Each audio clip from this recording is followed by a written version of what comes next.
Drummers against implied timekeeping, how to tune your drums.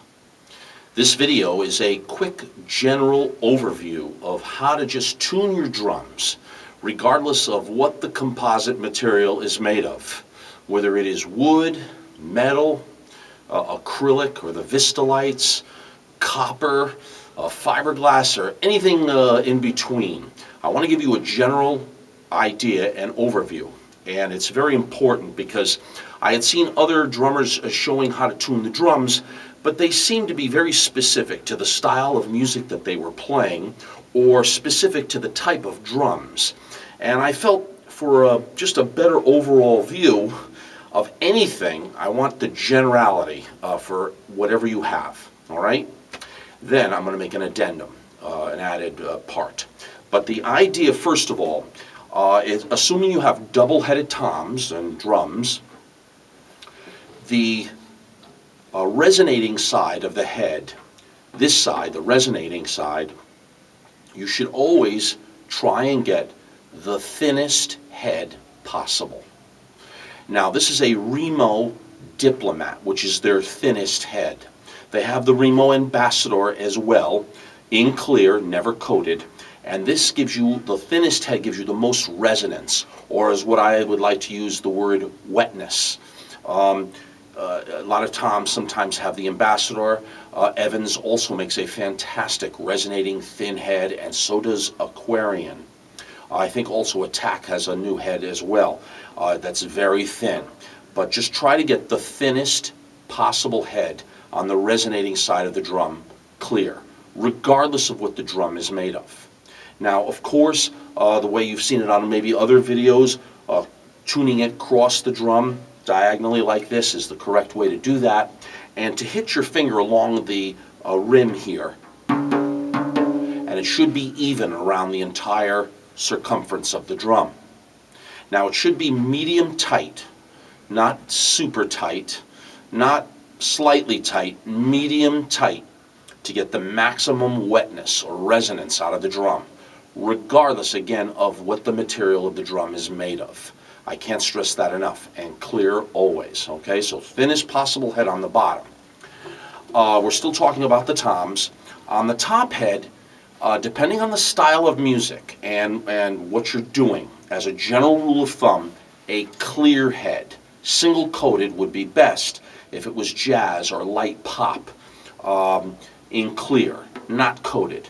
The reason being, assuming in a general sense, and again, as I'm saying, as a general rule of thumb, I'll get into the particulars later, having the clear head gives you maximum resonance. So if it's a single ply, it's going to give you maximum resonance. But the problem is, as you get into louder, heavier music, let's say it's fusion or rock or heavy metal, the single coat is not going to do. You're going to have to use a double coat, a tom, and so all of them are great. The Bozio head from Attack is excellent.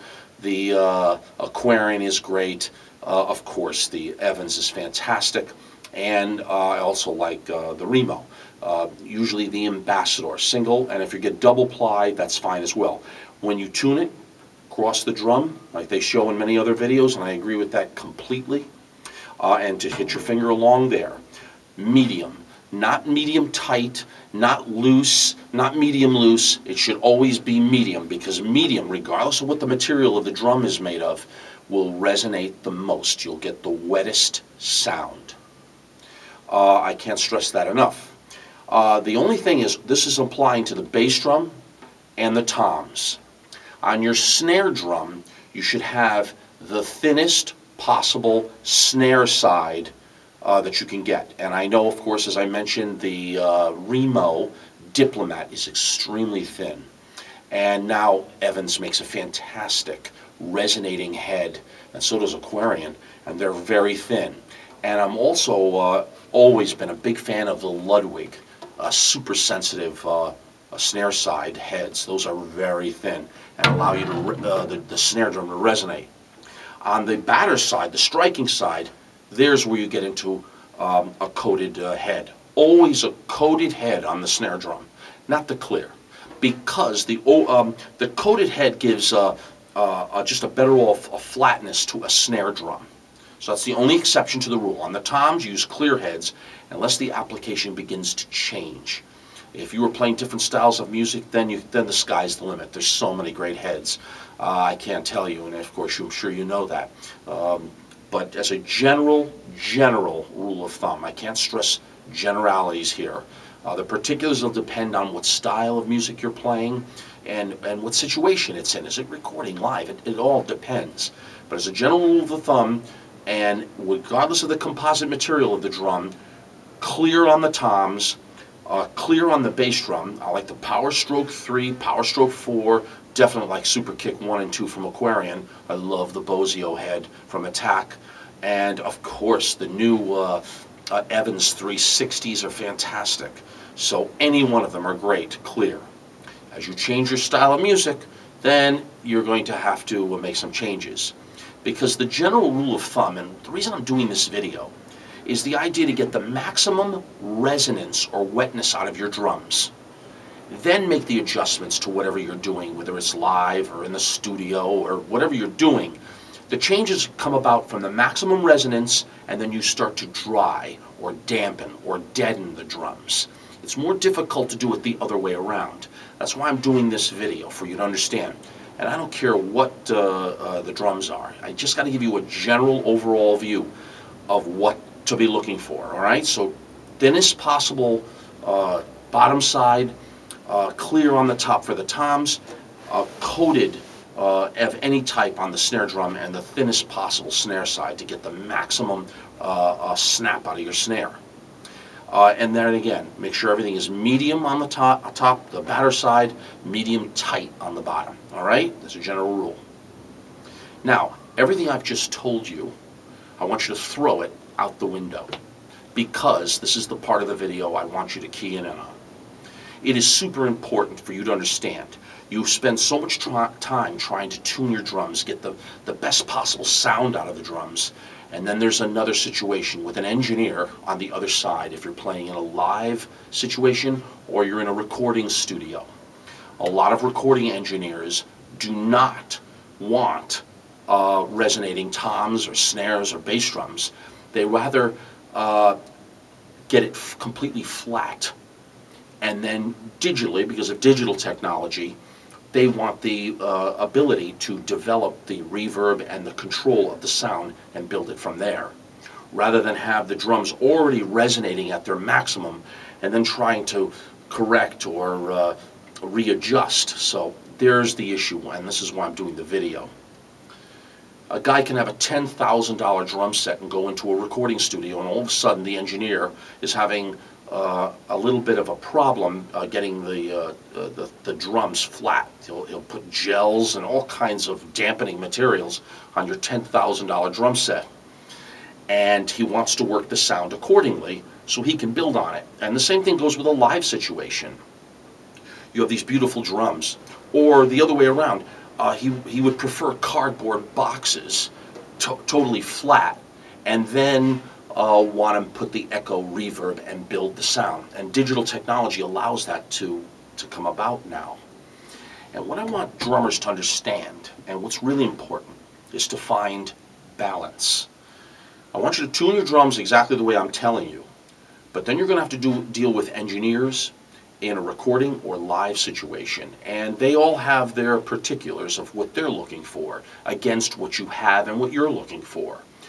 And here's where you have to kind of find your way as a drummer. Things have changed since I started drums in the mid to late 60s. So digital technology is allowing the engineer to just get amazing things from cardboard boxes. So you have to find a balance between the two, all right? And I'm of the thinking it depends on the situation and what you're doing. Getting the maximum resonance and then allowing for the dampening issues between your drums and what the engineer is requiring in a recording studio. That balance has to be found, and I want you to always do that. If the engineer is kind of an authoritative type, he may not be interested in what you're doing because he has other things he's trying to accomplish. And I want you to understand that, especially younger drummers. Get the best possible sound, as I've just told you, out of your drums, most resonance at all times. Then dampen accordingly, depending on what you're doing. And if you have any questions on that, I welcome them, especially under this particular video. I'll be glad to kind of give some of my insights over 48 years of doing this, and I've done a few records in the studio, and I've had all kinds of problems with engineers live and in the studio because of what they're looking for, what you're looking for, the situation with what the band requires. So there's a lot going on here, and I want you to get ready for that and understand it and to work around it and to get the best of whatever situation you're in, okay? So any questions, contact me either on YouTube, and I'll answer them in the comments section so other drummers can understand, and hopefully I can be specific. But make your question specific, and I'll do my best. Twitter.com/drummersagainst, Facebook.com/drummersagainst, implied timekeeping. Click like on that. And welcome to everyone who's visiting my channel for the first time. To please go through my entire catalog to understand that the things that I'm teaching in the open-handed position are to enhance your power, your independence, and most importantly, your creativity. And of course, I'd like you to subscribe. Your subscription is the support, inspiration for me to continue, and thank you always. I want you to go through some of my other videos as well if you want to find some of my insights regarding on, ride cymbal killer, and I have, what hi-hats to buy, how to build a drum set, and some of these other kind of just nuts and bolts technical aspects of how to and what to buy. But I wanted to do this, how to tune your drums, and then throw it all out the window to give you context to the other side of the coin, because this is the reality of digital technology today. All right? So my best to all of you. I have a lot coming, of course, on the teaching side, but this particular video, I just want you to know and understand it, and contact me, and I'll try to kind of recommend what you should do and what you should avoid. All right? My best to all of you. Take care.